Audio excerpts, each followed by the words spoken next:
been trying to follow Jesus as he was making his way, final journey to the cross, to Jerusalem. और इस यात्रा में हम प्रभु यीशु मसीह के साथ वचन से देख रहे हैं जब वो क्रूस की तरफ यात्रा कर रहे हैं यरूशलेम की तरफ. And we have looked at that Jesus foresees his death. और हमने अभी तक देखा कि प्रभु यीशु मसीह आगे अपनी मृत्यु को देखते हैं. And then he also, we saw last week that Jesus was also reaching out to the people and response to his followers who wanted to follow Jesus. और पिछले हफ्ते हमने देखा कि प्रभु यीशु मसीह प्रत्युत्तर देते हैं अपने चेलों के, अपने उन लोगों के साथ जो उनके पीछे चल रहे हैं. And today और आज we want to see that Jesus sends the disciples out. और आज हम संदेश पे देखेंगे कि प्रभु यीशु मसीह अपने चेलों को बाहर भेजते हैं. In Luke's Gospel, लूका रचित सुसमाचार में chapter 10, उसके 10वें अध्याय में, and if you may kindly turn with me to verses 1 through 12.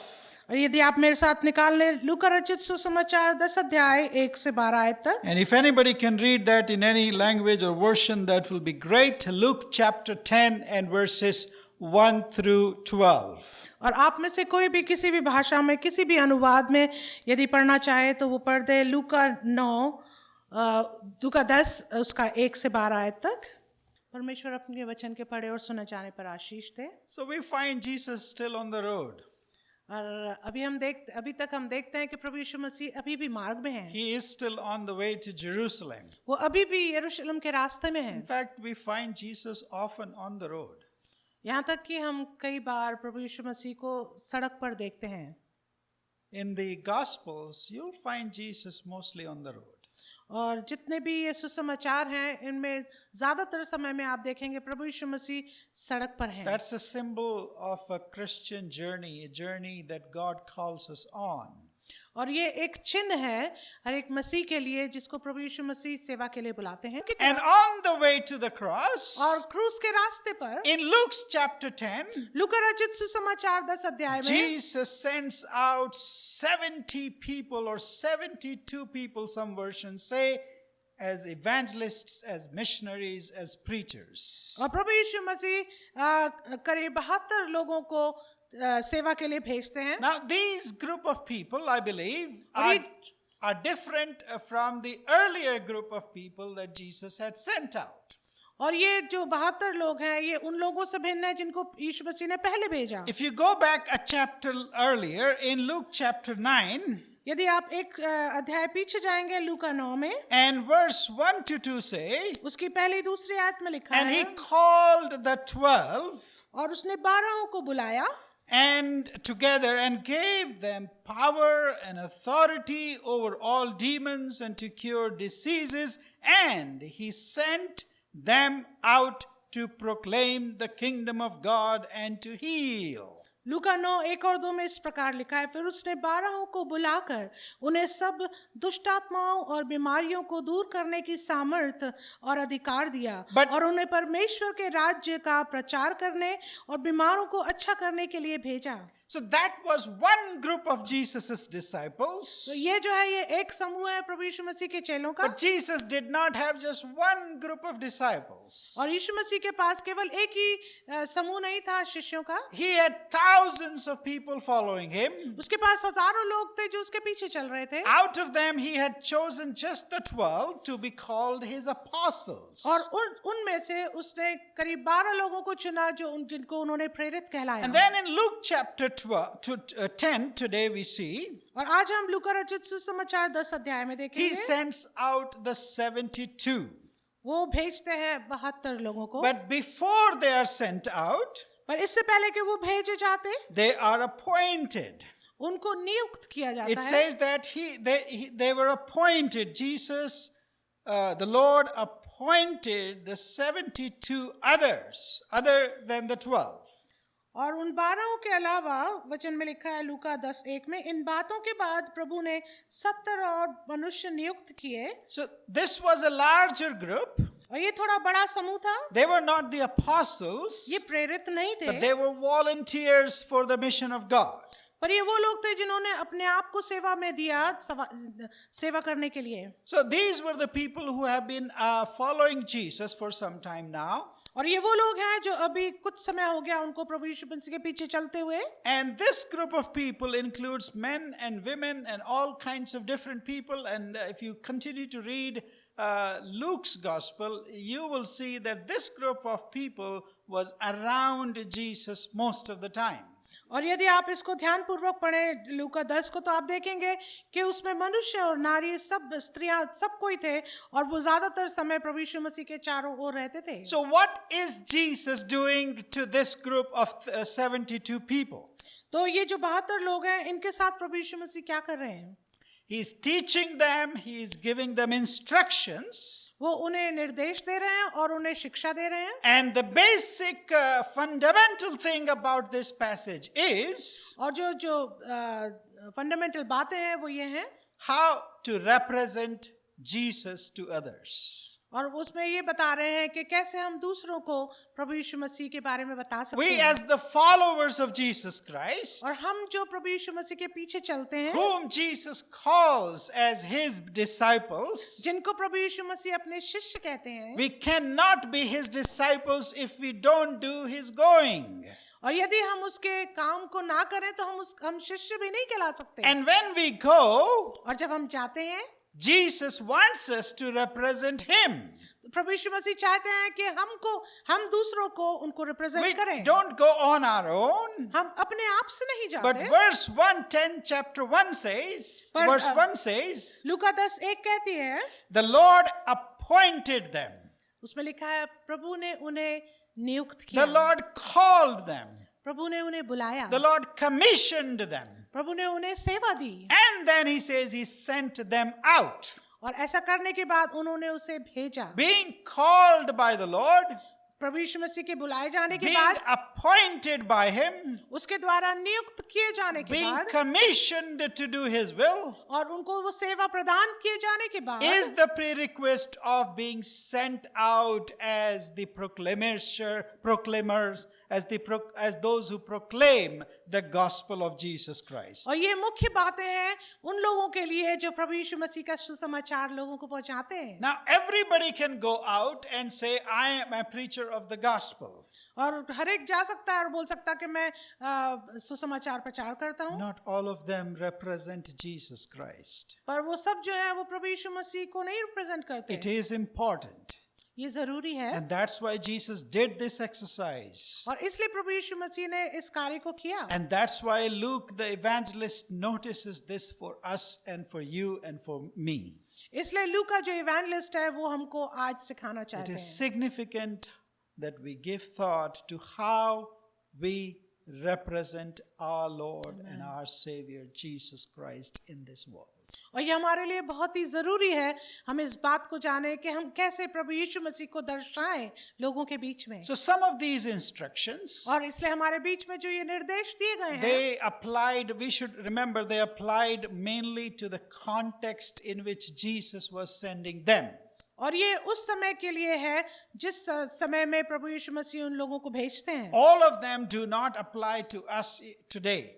और ये सारी बातें हमारे लिए आज के लिए हमारे साथ नहीं चल But they were सकती, specific to the context and the time and the villages of Israel and particularly Galilee to which Jesus was sending his disciples to. पर ये उस समय के संदर्भ में है, उस काल के संबंध में है, गलील में जहाँ प्रभु यीशु मसीह इन लोगों को भेज रहे हैं। Later on, after Jesus' death and resurrection, बाद में प्रभु यीशु मसीह की मृत्यु और उसके जी उठने के बाद even the apostles had a different way of preaching and different way of living because the context was different now. और जो उनके प्रेरित थे उनका जो बोलने का, उनका जो शिक्षा देने का, प्रचार करने का जो तरीका था वो उस संदर्भ में फर्क था। But they give us the fundamental gist of what Jesus wants us to represent him and how he wants us to represent him whenever we go to any place. पर ये जो है ये संक्षेप में हमें बताता है कि हमें किस तरह से प्रभु यीशु मसीह को दर्शाना है लोगों के So बीच में। quickly, इसलिए जल्दी से we will see a couple of things today. हम कुछ बातों को देखेंगे आज from these verses, from chapter 10, verses 1 through 10, लूका 10 1 से 10 के बीच में or up to verse 12 rather. लूका 10 1 से 12 के बीच में We may not be able to cover because all of these points, all of these verses are deep, and we could go on for weeks even just in these 12 verses. और ये 12 जो आयतें हैं ये बहुत ही गहरी बातें हैं इनमें हम बहुत जल्दी इनको खत्म नहीं कर सकते कई हफ्ते लगा सकते Number हैं 1, पहली बात को हम देखेंगे mission is not a lone ranger's job. और जो सेवा करना है वो केवल एक व्यक्तिगत जन के लिए नहीं है However you may like it, चाहे आपको कितना भी पसंद क्यों ना हो to be inspired by Jesus, कि आप कितने भी प्रेरित हो प्रभु यीशु मसीह के to द्वारा feel that you are called by God to do missions, उस बात को आप महसूस करें कि आपको प्रभु यीशु मसीह ने सेवा के लिए बुलाया and है however you may feel और चाहे आप जैसा भी महसूस करें that nobody else is like you, और दूसरे लोग आपकी तरह ना हो and nobody gets it, और किसी को पता भी and नहीं only you got it, और केवल आपको पता है and you want to go and do it, और केवल आप जाके करना चाहते हैं Jesus says, यीशु कहते हैं stop right there. यहीं रुक जाओ Mission is not a lone ranger's job. और जो सेवा का काम है वो केवल एक जन के लिए The विशेष नहीं है first and the foremost thing is सबसे पहली और मुख्य बात यह है we have to be one with God. हमें एक होना है परमेश्वर के साथ This is not my mission.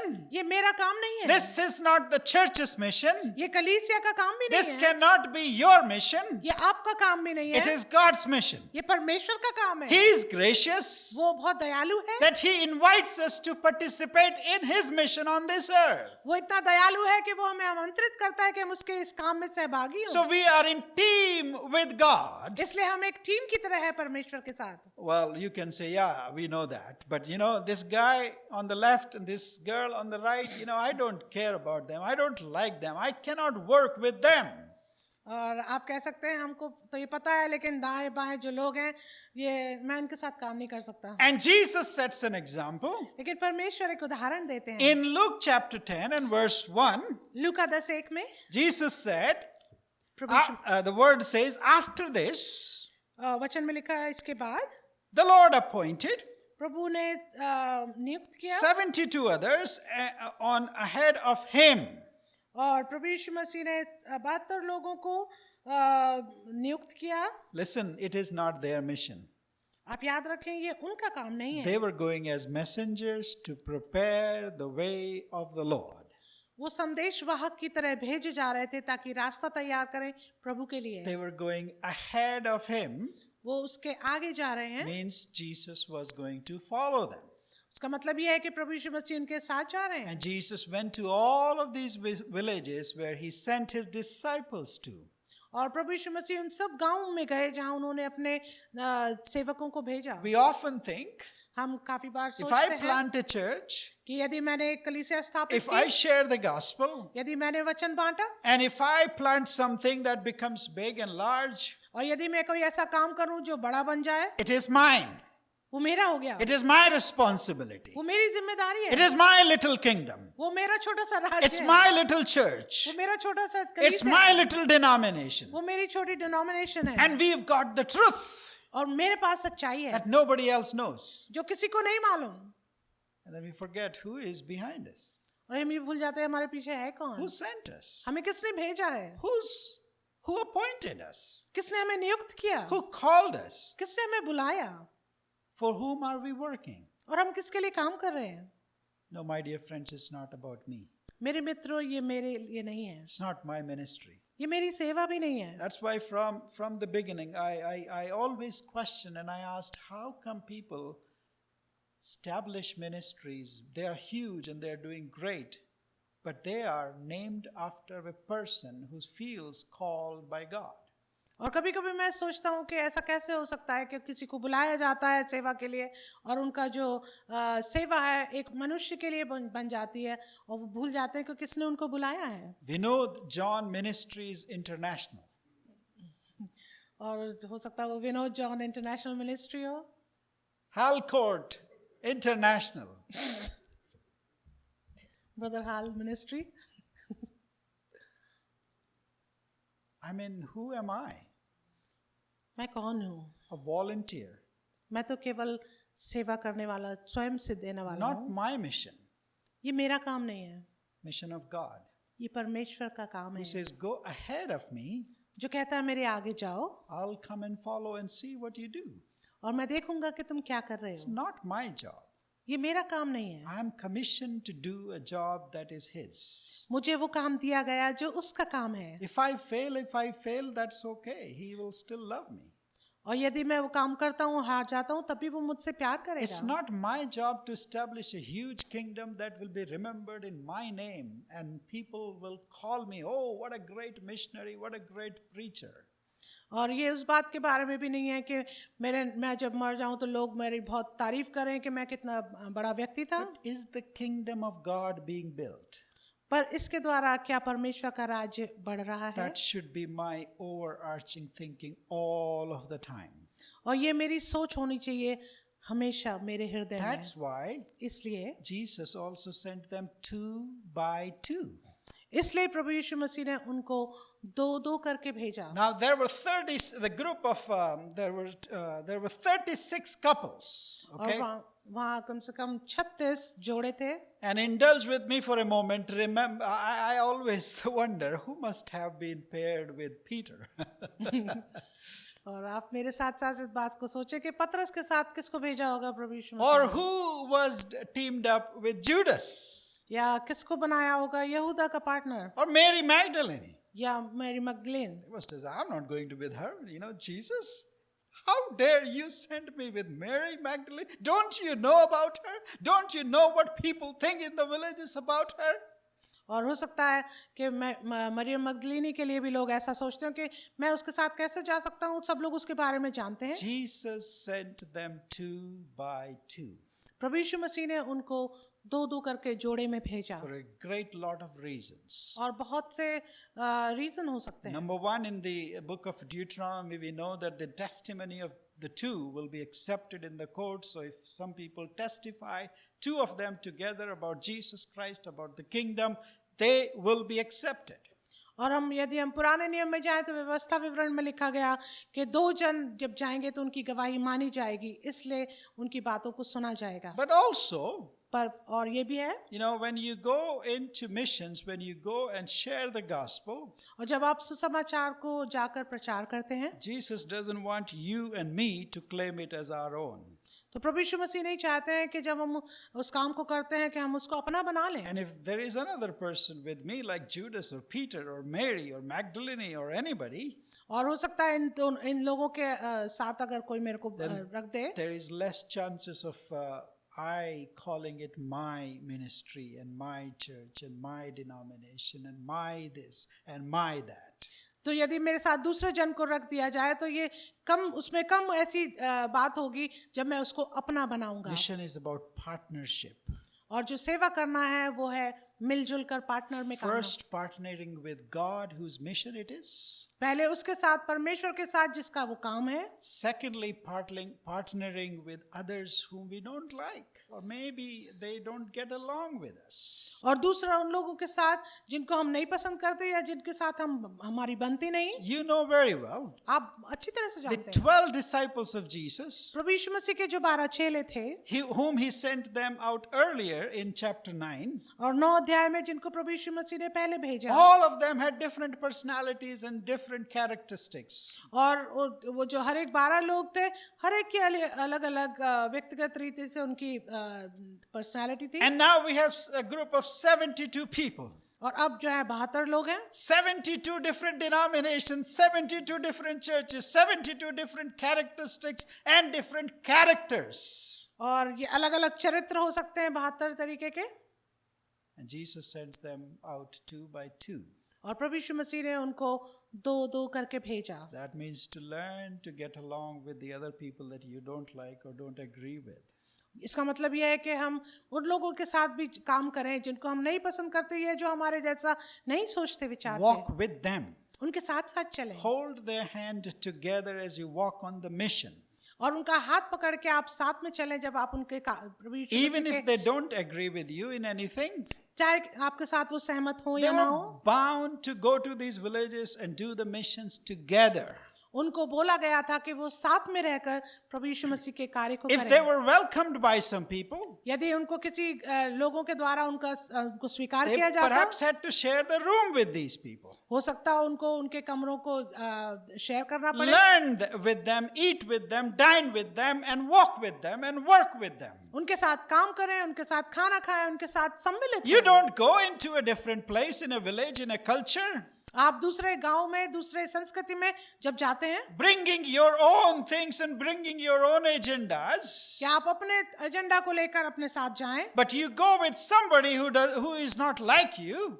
पर आप ऐसे जन के साथ जाते हैं जो आपकी तरह You नहीं है, shake hands with them आप उनके साथ हाथ and मिलाते you हैं, work with them as a team आप उनके साथ एक टीम की तरह काम करते हैं, because you both are equal. क्योंकि आप बराबर हैं। Just because you are higher up or you are privileged in some ways और इसलिए कि आप हो सकता है किसी तरह से बड़े हों, doesn't mean that you will dictate the terms. इसका मतलब ये नहीं कि आप किसी के ऊपर अधिकार The जमाएं। 2x2 principle और जो सिद्धांत है दो होने का, is the principle of partnership in missions with everybody and all kinds of people. ये ऐसा सिद्धांत है जिसमें आप मिलकर पार्टनरशिप में होकर काम करें। And then we see in this verse, और फिर हम आगे इस आयत में देखते हैं, he sent them 2x2 into every town and place where he himself was about to go. और इन बातों के बाद प्रभु यीशु मसीह इनको नियुक्त करते हैं और जिस जिस नगर और जगह को वो आप जाने पर थे, वहां उन्हें दो दो करके अपने आगे भेजा। Remember, we are not lone rangers. आप याद रखें कि आप अकेले नहीं हैं, Team and partnership is the crux of the matter in missions. और एक टीम की तरह है, एक पार्टनरशिप की तरह है, And we are not building our own kingdoms. और इसमें हम अपना राज्य नहीं बना रहे We are हैं, only preparing the way for the Lord to come and take Amen. over what belongs genuinely to Him. और हम केवल जो है हम रास्ता तैयार कर रहे हैं परमेश्वर के लिए, प्रभु यीशु मसीह के लिए, क्योंकि राज्य तो उसी का है। And secondly, Jesus wants us to believe दूसरी बात प्रभु यीशु मसीह चाहते हैं हम विश्वास that करें the harvest is indeed plentiful. कि जो हार्वेस्ट है वो बहुत बहुतायत से है। Chapter 10 and verse 2 says, लूका 10:2 में ये लिखा है, and he said to them, उन्होंने उससे कहा, the harvest is plentiful, पके खेत बहुत हैं, but the laborers are few. परंतु मजदूर थोड़े हैं। Therefore pray earnestly to the Lord. इसलिए विनती करो स्वामी से, Again, pray earnestly to the Lord of the harvest इसलिए खेत के स्वामी से विनती करो to send out laborers into his harvest. कि वो अपने खेत में मजदूर को भेजे। Underline how much pain Luke is taking to stress this point. और आप उस बात के नीचे आप रेखा खींच ले कि लूका जो है वो कितना ध्यान इन बातों पर दे रहे हैं। He is the Lord of the harvest. वही है जो खेत का पके खेत का स्वामी है। It is his harvest. ये उसका खेत है। We are only laborers. हम केवल काम करने वाले Meaning in मजदूर those हैं। days, इसका मतलब है उस समय के लिए daily laborers means you work the day. For how many hours you work, you get your wages, and that's it. You have no right to claim the harvest belongs to you. Hallelujah. आमीन। और ये उस तरह से है जैसे खेत में उस समय में मजदूर हैं जो पूरे दिन मेहनत करते हैं, उनको उसका पैसा मिलता है, लेकिन उनके उस खेत के ऊपर उनका कोई अधिकार नहीं। We are not kings. हम राजा नहीं हैं, We are not landowners. और हम भूमि को लेने वाले भी नहीं We हैं, are not the Lord of the harvest. और हम खेत के स्वामी भी नहीं The हैं, harvest is not ours. और जो खेत है वो हमारे नहीं है। Let us be humble to remember that we are daily Amen. laborers. और हमको ये बड़ी हलीमी से जानना है कि हम जो है केवल मजदूर हैं। Let us remember that the laborers who work in the harvest in the kingdom of God, और हमको ये याद रखना है कि हम जो मजदूर हैं परमेश्वर के राज्य में, they should definitely be paid their wages, उनको जरूरी है कि उनको उनकी मेहनताना दिया but they जाएगा, shall never rule over you. पर वो आपके ऊपर राज्य नहीं करेंगे They shall never be put on a pedestal where only Jesus must stand. और उनको कभी भी ऊंचे स्थान पर नहीं रखा जाना चाहिए जो यीशु का स्थान है They should never call Harvest or the church or the kingdom or the denomination as their own. उनको उस खेत को, उस डिनोमिनेशन को, उस कलीसिया को कभी भी अपना व्यक्तिगत नहीं बनाना And है as Jesus said, और जैसा यीशु ने कहा the harvest is plentiful. पके खेत बहुत हैं Friends, even after 2000 years, मेरे मित्रों आज 2000 साल के बाद the भी harvest is indeed plentiful. और वाकई में खेत पके बहुत हैं What does it mean? इसका क्या मतलब है Jesus said, यीशु ने कहा as you go out into the harvest, जब तुम इस पके खेत में as you जाओ go out to share the gospel, जब तुम बाहर जाओ वचन बांटने के you लिए will find and meet people like you और तुम जो है ऐसे लोगों को मिलोगे जो तुम्हारे जैसे who हैं did not know who the Messiah is, जिनको नहीं मालूम मसीहा कौन है who do not know what grace is. उनको ये भी नहीं मालूम कि अनुग्रह क्या है That's why you must be humble as you go. इसलिए तुम्हें बहुत ही ज्यादा हम्बल होना है जाने समय As you meet such people जब तुम ऐसे लोगों से मुलाकात who have no करोगे idea of the grace of God, जिनको कोई विचार नहीं कि परमेश्वर का अनुग्रह क्या who है have never heard about Jesus Christ. जिन्होंने कभी यीशु मसीह के बारे में सुना And as नहीं you bring good news to them, और जब आप उनके लिए खुशखबरी there लाएंगे is no point of your being prideful. तो इसमें ऐसा कोई बात नहीं होनी चाहिए कि आप घमंड में रहें But remember your days. लेकिन आप अपना समय याद रखें And now compare that they don't know what you know, and therefore very humbly share them the gospel that has changed your life. और आप उस समय को याद करें और आप उनके जीवन में इस बात को महसूस करें कि ये वो संदेश है खुशखबरी है जिसने आपके जीवन को बदला And another interesting thing is in this verse 3, if you read verse 3, और एक और बात हम देखेंगे इसकी तीसरी आयत में what does it say? उसमें क्या लिखा है Chapter 10, verse 3, anybody? जाओ देखो मैं तुम्हें भेड़ों के समान भेड़ियों के बीच में भेजता हूँ That's it. Go your way. उसमें लिखा है जाओ रास्ते में Before that, उससे पहले he said, okay, when the laborers are few, what are you going to do? और उसमें लिखा है कि जब मजदूर कम है तो तुम क्या करोगे Pray earnestly to the Lord of the harvest to send out laborers into his harvest. इसलिए खेत के स्वामी से विनती करो कि वो अपने खेत काटने को मजदूर भेज दे And some of us think हम कुछ लोग सोचते हैं prayer is mission.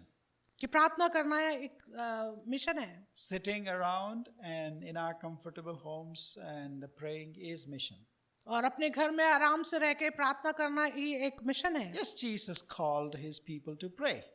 जरूरी है यीशु ने कहा लोगों को बुलाकर प्रार्थना करो But then he adds immediately in verse 3, लेकिन उसके बाद तुरंत उसमें आयत में जोड़ते हैं go your way. जाओ Prayer is not mission. प्रार्थना ही केवल मिशन नहीं है You still have to go. आपको जाना है I still have to venture out to those villages. They're not going to come and listen to me. और मुझे भी जाना है लोगों को बताने के लिए वो केवल मेरी यूं नहीं सुनेंगे Yes, I can pray. हाँ मैं प्रार्थना कर And सकता we हूँ must pray. और हमें प्रार्थना And करनी there है is a harvest is really plenty, I tell you. और मैं बताता हूँ फिर से कि खेत पके खेत बहुत हैं There are people waiting to hear the gospel. बहुत से लोग हैं जो सुसमाचार को सुनने के लिए इंतजार There कर रहे are हैं places where you cannot reach with the gospel and they want to listen to the gospel. और बहुत सी ऐसी जगहें हैं जहाँ पर परमेश्वर का सुसमाचार नहीं And पहुंचा the लेकिन वो church of तैयार है God today, लेकिन जो आज परमेश्वर का जो परिवार है you and I मैं और आप must pray हमें प्रार्थना for करनी है more laborers. हमें प्रार्थना करनी है और ज्यादा मजदूरों के But लिए that doesn't end my responsibility. पर प्रार्थना करने के द्वारा मेरी जिम्मेदारी खत्म नहीं I होती must still go. मुझे फिर भी जाना है Go your way after you have prayed. और प्रार्थना करने के बाद मुझे जाना है In fact, if you look into the history, और यहाँ तक कि जब आप इतिहास में देखेंगे most missionaries ज्यादातर सेवक who became as the missionaries only because they prayed. वो मिशनरी इसलिए बने क्योंकि उन लोगों ने प्रार्थना करी They were praying and praying and praying, and one day they realized they cannot just be on their knees all the time. वो उन्होंने बहुत प्रार्थनाएं करी प्रार्थना करते रहे और ऐसा समय आया जब उन्होंने देखा कि केवल प्रार्थना से काम नहीं होगा They must be on their legs. लेकिन उन्हें अपने पैरों पर खड़े Jesus होना है says, go out. यीशु ने कहा बाहर जाओ And as you go, और जब आप जाएं do the things that I'm going to tell you. तो वो काम करना जो मैंने बोला है करने So के लिए। number 3, quickly, इसलिए जल्दी से देखेंगे तीसरी बात। then Jesus gives them a warning और प्रभु यीशु मसीह उन्हें चेतावनी देते हैं of the dangers और जो खतरे हैं उनके बारे में that lie ahead of them, जो उनके आगे हैं, and also the kind of needs they might have in the work of the Lord. और वो जरूरतें भी जो उनके सामने आएंगी परमेश्वर की सेवा के लिए। Luke chapter 10 Luka 10 and verses 3 to 4, तीसरी चौथी आयत, Jesus says, यीशु ने कहा go your way. जाओ। To the people who were praying, he says, go your way now. जो प्रार्थना कर रहे थे लोग, प्रभु यीशु मसीह ने कहा अब जाओ। Behold, I am sending you देखो मैं तुम्हें भेजता हूँ, out as lambs in the midst of wolves. मैं तुम्हें भेड़ों के समान भेड़ियों के बीच में भेजता हूँ। So what does this mean to send out in the midst of wolves? इसका मतलब क्या है भेड़ियों के बीच में भेजने के बारे में? He is not saying that you must cross your boundaries and go to the Arabian nations. इसका मतलब ये नहीं है कि आप उन सीमाओं को पार करके अरेबियन देश में जाएं, Although they thought these were their enemies. जबकि वो सोचते हैं कि शायद ये इनको दुश्मन हो। But Jesus is sending out to their own people in the villages of Galilee. लेकिन प्रभु यीशु मसीह जो है वो उनको उनके ही लोगों के बीच में उन गांवों में गलील में भेज रहे हैं। But you are going out, Jesus says, यीशु कहते हैं कि तुम जा रहे हो as powerless, as defenseless as you can ever feel. और अपने आप को ऐसा बिना शक्ति के और बिना किसी डिफेंस के ऐसे जा रहे हो। I'm not sending out you as conquerors, colonizers, powerful people with resources. और मैं ऐसे लोगों की तरह तुमको नहीं भेज रहा हूँ कि तुम लोगों के ऊपर चढ़ाई करो। That's what we thought, and we made mission out to be in the history of the world. और हमने ऐसी बातों को सोचा और इस प्रकार से ये इतिहास बन गया दुनिया का। And very unfortunately, और बड़ी बदकिस्मती से, and unlike what Jesus would teach us, जैसे यीशु हमें सिखाते हैं, the cross almost always followed the flag. और हमेशा जो क्रूस है वो एक झंडे के पीछे चलता है। The flag which does not represent Jesus or the kingdom. और जो झंडा है जो प्रभु यीशु मसीह को या उसके राज्य को नहीं The दर्शाता, flag that represents might, power, military, resources, superiority, and all that comes with it. और झंडे के साथ वो सारी चीजें जुड़ी होती हैं, जैसे शक्ति देना, मिलिट्री The देना। flag represents the empire and colonialism and imperialism. और जो झंडा है वो किसी तरह से बहुत बढ़ा चढ़ाकर लोगों को दिखाया जाता है। That went ahead everywhere. और वो झंडा आगे आगे चला। And behind it, we carried the cross. और उस झंडे के पीछे पीछे क्रूस को लेकर And चलते then we हैं। told people, listen, believe in this cross. और फिर लोगों को बोला गया कि तुम क्रूस पर विश्वास करो। No wonder what has happened to missions. और आप देखते हैं कि क्या हुआ मिशंस On में। the other hand, Jesus says, दूसरी तरफ प्रभु यीशु मसीह सिखाते हैं, I am sending you out मैं तुम्हें बाहर भेजता हूँ to represent myself. अपने आप को दर्शाने के So लिए। when you go, इसलिए जब तुम जाओ, wherever you go, जहां भी जाओ, you go as helpless, defenseless, powerless people, as humble people, as vulnerable people, but you are there to serve them. तो उनके बीच में ऐसे लोग बन के जाओ जो जिनके पास अपनी स्वयं की शक्ति नहीं, अपना ज्ञान नहीं और अपना कुछ भी नहीं। Jesus is not calling anybody our enemies here, प्रभु यीशु मसीह यहाँ पर किसी को हमारा दुश्मन नहीं बना रहे, but the picture of the wolves is fierce and powerful and outrageous and violent.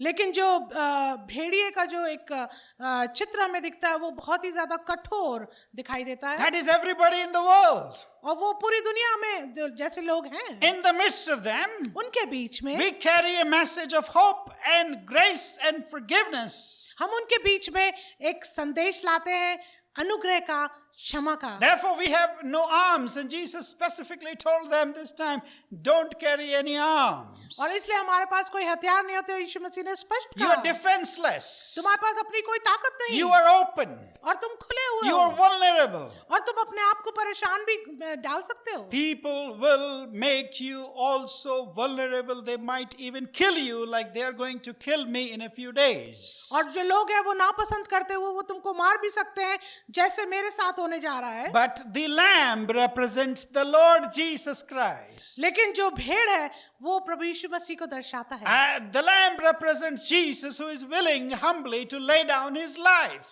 और जो ये भेड़ है वो प्रभु यीशु मसीह को दर्शाता है, क्योंकि वो स्वयं अपने जीवन को बलिदान के लिए दे So रहे हैं। in the midst of dangers, इसलिए उस खतरे के बीच में, in the midst of persecution, उस सताव के बीच में, in the midst of fierce people like wolves, और उन भेड़ियों जैसे लोगों के बीच में, Jesus says, I'm not going to send you to a missionary life of comfort and easy.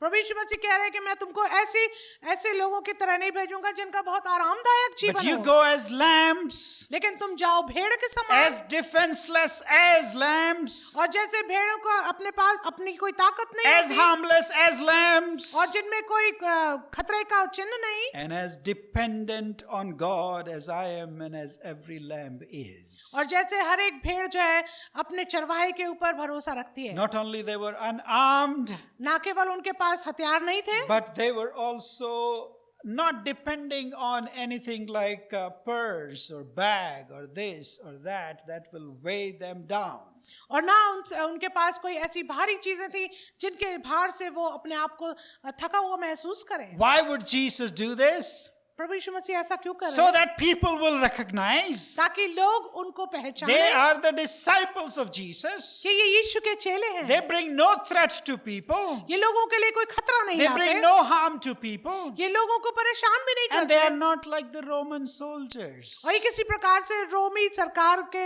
सैनिक की They तरह नहीं don't है। come on horses. ये घोड़ों पे नहीं आते, They don't come with weapons and they don't come with power and authority. और ये किसी अधिकार के साथ और किसी हथियार को लेकर नहीं Or आते, they are not like the tax collectors that everybody hated in those villages. ये उनकी तरह भी नहीं है जो चुंगी लेते हैं जिनको लोग पसंद नहीं करते थे उस समय। These are unlike the tax collectors of the Roman soldiers. ये रोमी सैनिक या चुंगी लेने वालों की तरह नहीं They है। are harmless, defenseless, and they have a message different than the empire.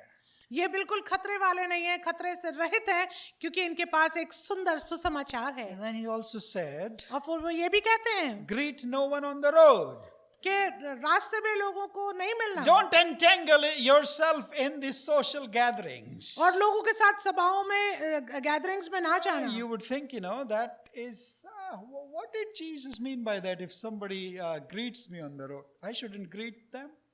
तो आप सोचते होंगे क्या प्रभु यीशु मसीह ऐसा क्यों कहते हैं कि लोगों को रास्ते में नमस्कार ना करना? If somebody says shalom, if somebody says namaste, somebody says good morning, and you turn your face away from them, is that what Jesus means? तो क्या प्रभु यीशु मसीह ऐसा कहना मांग रहे हैं कि कोई आपसे यदि नमस्ते कहता, नमस्कार कहता है या सलाम कहता है तो आप अपना मुंह फेर लें? No, my dear friends. ऐसा नहीं है मित्रों, You need to understand आपको ये समझना है that the public greetings in the world where Jesus lived, कि जो पब्लिक नमस्कार करना था प्रभु यीशु मसीह के समय में जहाँ वो रहते थे, in the Israelite context, इस्राएली संदर्भ में, in the Middle Eastern context, middle east के संदर्भ में, even in the Indian context or some of the other Eastern countries' contexts, और भी दूसरे इंडियन संदर्भ में या दूसरे ईस्ट इंडियन संदर्भ में, greeting is a long time-consuming process. और जो नमस्कार करना है ये काफी लंबा चल सकता है। When I first came to the United States, और जब मैं पहली बार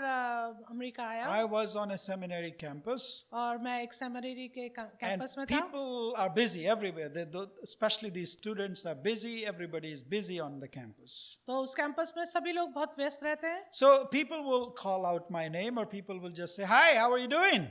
तो कुछ लोग हो गए वो मेरा नाम लेंगे, या हम लोग बस यूं पूछेंगे आप कैसे हो, क्या कर And रहे by हो? the time I turned to recognize who was asking me, and I wanted to share with them, they were gone.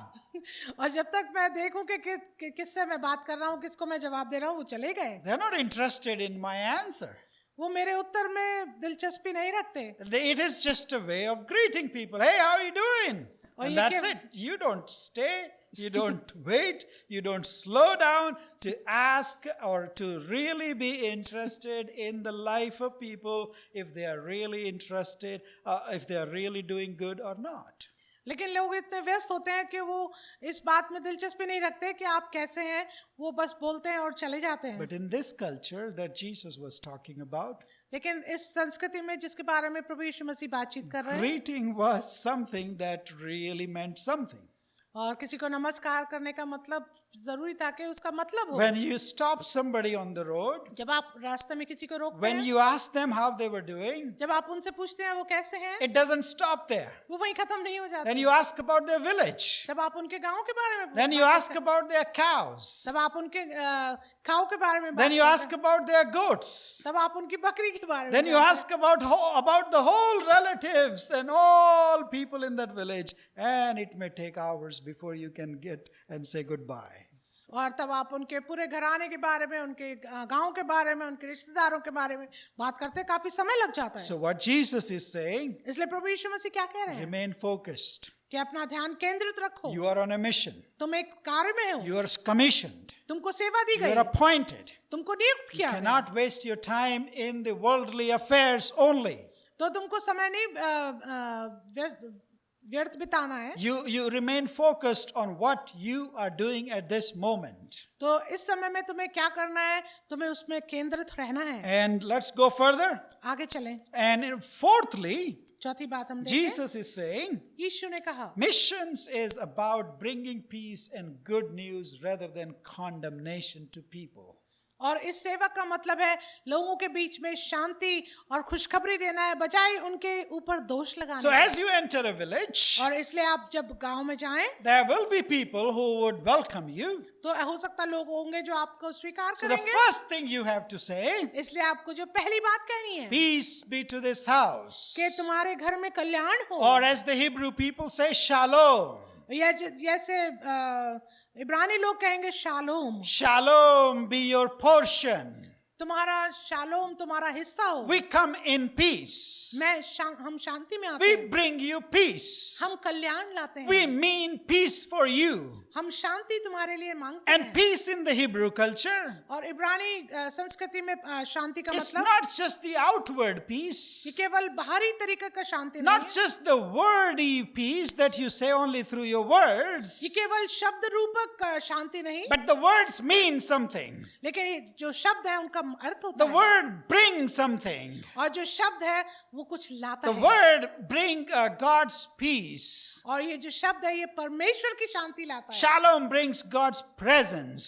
Shalom शब्द जो है परमेश्वर की उपस्थिति लाता है, It brings well-being. वो आपका कल्याण It लाता है, brings good news. वो आपके लिए खुशखबरी लाता It है। means that we want the best for you. उसका मतलब ये है कि हम चाहते हैं आपका भला हो, Let there be prosperity in your house. आपके घर में बहुत धन संपन्नता Let हो, there be health in your house. आपके घराने में अच्छी हेल्थ हो, Let there be everything in plenty in your house, and may you lack nothing in your household. आपके घराने में हर कुछ बहुत ही ज्यादा तरीके से हो, किसी की कमी ना हो। Jesus says, यीशु ने कहा when you go out as my representatives, जब तुम मेरे दर्शक हो, मुझे दर्शाते लोगों के बीच में, this is what you bring to people. तो ये सब तुम मेरे लिए लोगों के लिए Not लाओगे, condemnation.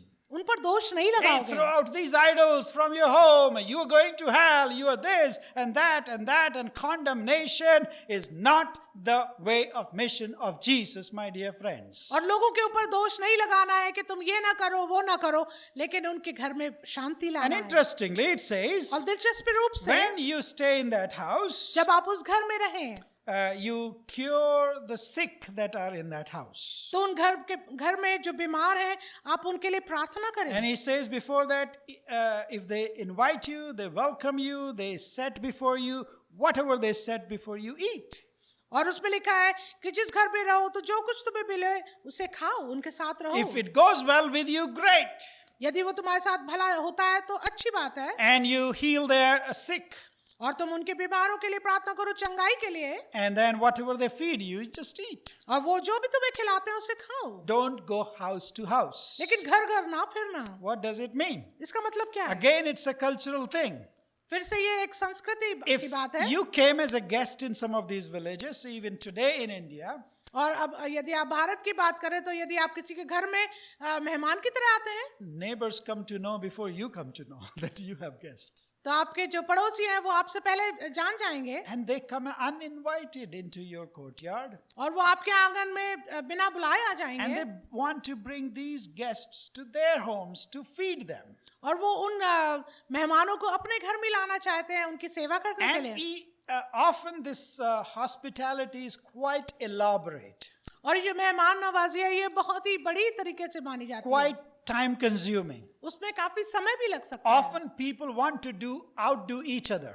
और ऐसा लगता है लोग हर एक जन जो है दूसरे से बेहतर करना Jesus चाहता है। knows their culture. प्रभु यीशु मसीह संस्कृति को जानते He हैं। says, don't do that. प्रभु यीशु मसीह कहते हैं ऐसा नहीं करना। Remain in the same household. उसी घराने में रहना जहाँ तुम गए Again, हो। Jesus is talking about not individuals, but a focus on the households. और प्रभु यीशु मसीह व्यक्तिगत बारे में बात नहीं कर रहे, लेकिन घराने के बारे में बात Do कर not roam around रहे हैं। अब घूमना नहीं, from house to house, घर घर ना फिरना, wasting your time समय बर्बाद ना करना, and leaving the focus from the mission that I'm sending you to. और उस सेवा को नहीं भूल जाना, उसमें केंद्र में रहना जिसके लिए भेजता हूँ। And fifthly and lastly, पांचवी और आखिरी बात, reception and rejection are part of the mission. और जो सेवा का जो हिस्सा है वो है लोगों तुमको बुलाएं या तुम्हारा तिरस्कार Some करें। people will accept you, receive you, कुछ लोग आपको स्वीकार करेंगे gladly accept their hospitality. तो आप उनकी मेहमान नवाजी को स्वीकार करें। But then there are some, and then you will find some people who will be son of peace or daughter of peace. That means their character is peaceful. और कुछ लोगों को ऐसा पाएंगे कि उनका जो जीवन है बहुत ही शांतिपूर्वक है। And wish someday I will talk just about this son of peace business that Jesus was talking about. और कभी समय मिला तो हम उस बारे में बातचीत करेंगे। But then Jesus also says, not everybody is going to accept you and receive you. पर प्रभु यीशु मसीह ये भी कहते हैं कि हर एक जन तुम्हें स्वीकार नहीं करेगा। And that's okay. ये कोई बात नहीं है And I still love them. और हम उनको तब भी प्यार करेंगे। Even though they will be answerable on the judgment day.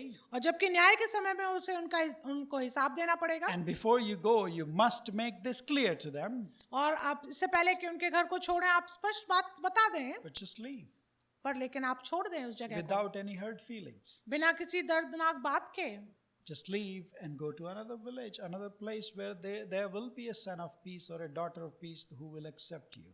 लेकिन जब आप दूसरी जगह जाएंगे तो वहाँ भी कुछ लोग आपको बात सुनने के लिए तैयार होंगे। These are some of the things that God wants us to learn when we represent Jesus today. और ये कुछ बातें हैं जो प्रभु यीशु मसीह हमें सिखाना चाहते हैं जब हम उस कार्य के लिए निकलते हैं, जब हम उसको दर्शाते हैं। Friends, we are not on our own. मेरे मित्रों, हम अपने लिए नहीं हैं। We are in partnership with God and others. हम परमेश्वर के साथ और दूसरे लोगों के साथ पार्टनरशिप में हैं। And this mission must be done in all humility, weakness and vulnerability. और ये जो सेवा है बहुत ही हलीमी के साथ की जानी चाहिए। And where God gives people even the right to reject Him. और हो सकता है परमेश्वर कई लोगों को ऐसा अधिकार भी देता कि वो उनको तिरस्कार करें। May the Lord bless us through these words. परमेश्वर इन वचनों के द्वारा हमें सबको आशीष दे। Let's